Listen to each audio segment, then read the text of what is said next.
Hello everyone, let me ask you something right off the bat. Is this something you've been wanting to do maybe for a while, maybe for years, but you never quite got around to it? And not because you don't care, not because it's not important, but because deep down you're afraid of failing, afraid of what people might say, afraid that maybe you're not good enough. And no, I'm not judging. I've been there too plenty of times, believe me. Today I want to share with you how fear gets in the way and how you can stop it from running your life, because let's face it, life's too short to be run by what ifs. See, here's the thing about fear, it's not your enemy, it's actually a sign that your brain is trying to keep you safe, and that's fair enough, it's part of being human. Back in the day, fear stopped us from falling off cliffs, getting eaten by predators, or stepping into a snake pit. But these days, fear shows up when we want to speak our mind, or start something new, or take that leap of faith, and fear whispers, what if you fail?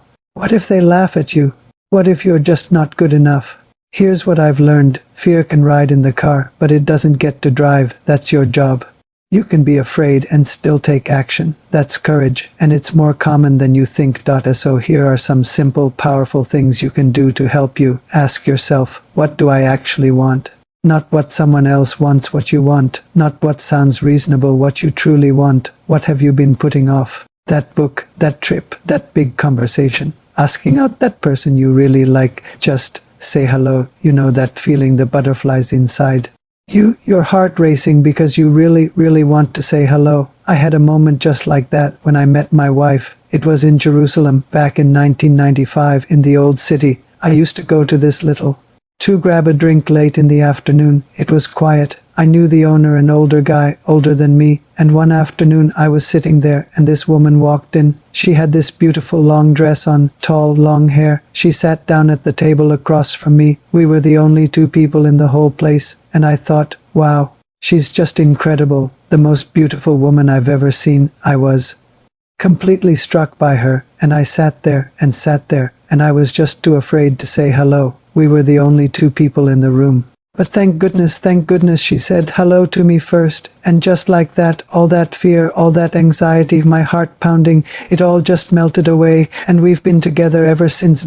So you see, I didn't break through the fear. Thank goodness she did. She told me later that she'd wanted to say hello too, and she broke through it before I could. I remember that moment so vividly. Anyway, I'm getting off track. Let's move on. You've got to be honest with yourself. Say it out loud, write it down, whisper it if you have to, because when you name it, it becomes real and fear doesn't feel quite so big anymore. I remember when I first got diagnosed, when I had to stop working because of the pain from my chronic pancreatitis. It was so disabling that I couldn't do anything. I just lay on the couch, took a few small walks, couldn't do much at all. After months of trying different treatments at the pain clinic, nothing really worked. Eventually, they suggested a program called the Rook House, which translated basically means the back house, a place built around teaching you how to live with chronic pain and what to actually do about it.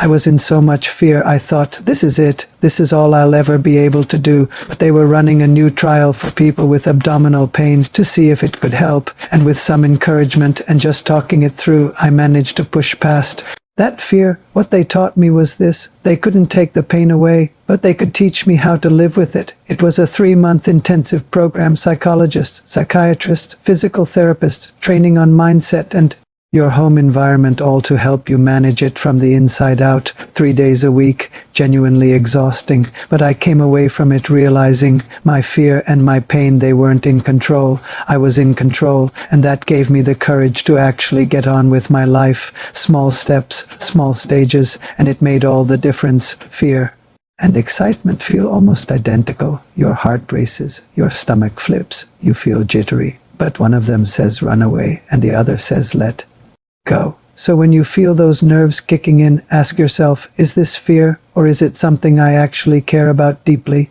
Chances are, if your heart's in it, it's not fear. It means something to you. Instead of thinking, what if I mess up, try asking, what if this changes everything?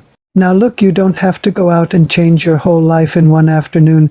Every big thing I've ever done started small. Just try it. You don't need a full plan. You just need a starting point. And momentum comes from movement. The longer you wait, the heavier it feels. But the moment you take one tiny step, the pressure lifts. Now, this next part is a big one. Be careful how you talk to yourself because your thoughts shape your actions. If you keep telling yourself, I'm too old, I'm not ready, it's too late, you'll start to believe it. Would you ever talk to your best friend or your partner that way? So speak to yourself like you're your own best friend. Encourage yourself, give yourself some credit, celebrate the simple fact that you're even thinking about trying. Here's something I've seen time and time again as I get older. Most people don't regret what they tried. They regret the things they never did, the ideas they sat on, the chances they let pass, the words they never said. So I want you to ask yourself this: how will I feel about this in 5 years? And if the answer makes your stomach turn just a little, maybe it's time to start. So let's wrap this up. Fear is going to show up no matter what. That's always going to be true. It's just part of the package, but it doesn't get to make the decision. That's your job. Start small. Speak kindly to yourself. Take one step, just one step, then do it again tomorrow. You don't need to be fearless. You just need to put things in motion. Now, I'd love to hear from you. What's one thing you've been putting off that you'd like to finally start? Drop it in the comments below. And speaking of comments, it's honestly amazing how you've all been supporting each other. Reading through the comments on my last few videos has been fantastic. I really appreciate that. You're all helping each other out, and you deserve a big thank you for that. Every little bit helps. So thanks for being here. Take care of yourself. And don't wait too long to start. You've got more time than you think, and more courage than you realize. So take the step. Start. Okay, that's it for today. Thanks so much for watching. Till next time, bye for now.